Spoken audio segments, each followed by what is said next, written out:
একটা কথা বলা আছে, প্রাকৃতিক আল্লাহ যারে দেয় তাকে মন খুলে দেয়। ঠিক আছে, তার একটা প্রমাণস্বরূপ আপনারা দেখতে পাচ্ছেন। এই গাছটি সম্ভবত আজ 1 বছর হয়েছে রোপণ করা হয়েছে, 1 বছর কিংবা 2 বছর হয়েছে। তার একটা উদাহরণস্বরূপ হচ্ছে, দেখুন, আল্লাহ যারে দেয় তাকে মন খুলে দেয়। ঠিক আছে, একবারই নিচ থেকে কাঁঠাল ধরেছে। এ মাটি, হ্যাঁ, মাটি, তার উপর 2 আঙ্গুল, না সরি 1 আঙ্গুল হবে, 1 আঙ্গুল উপরে এ কাঁঠাল। প্রাকৃতিক আল্লাহ যারে যেভাবে দেয় ঠিক সেভাবে মানুষ প্রাপ্য, হতাশ হওয়ার কিছু নেই। দেখুন উপরে অসংখ্য, আপনারা দেখতে পাচ্ছেন উপরে অসংখ্য কাঁঠাল গাছে ধরে আছে। মাশাআল্লাহ, আল্লাহু আকবার। আল্লাহর লীলা, আল্লাহর দেওয়া বিধিবিধান এত সুন্দর, এত সুন্দর যা বলাবিহীন। দেখতে পাচ্ছেন অসংখ্য কাঁঠাল ধারা এই গাছটি, কি সুন্দর। এই যে কাঁঠাল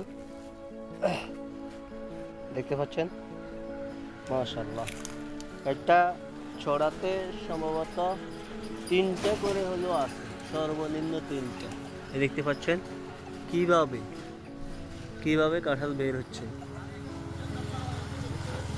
দেখুন এই ছড়াতে 3টে কাঁঠাল, এখানে আছে আরো কাঁঠাল।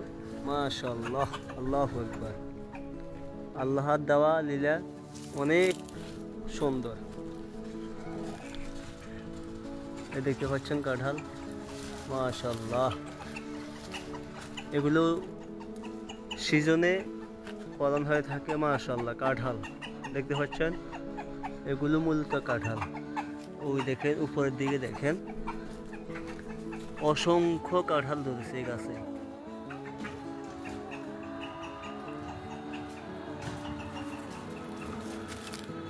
এই আল্লাহর দেওয়া বিধিবিধান, আল্লাহর একটা নিয়ামত।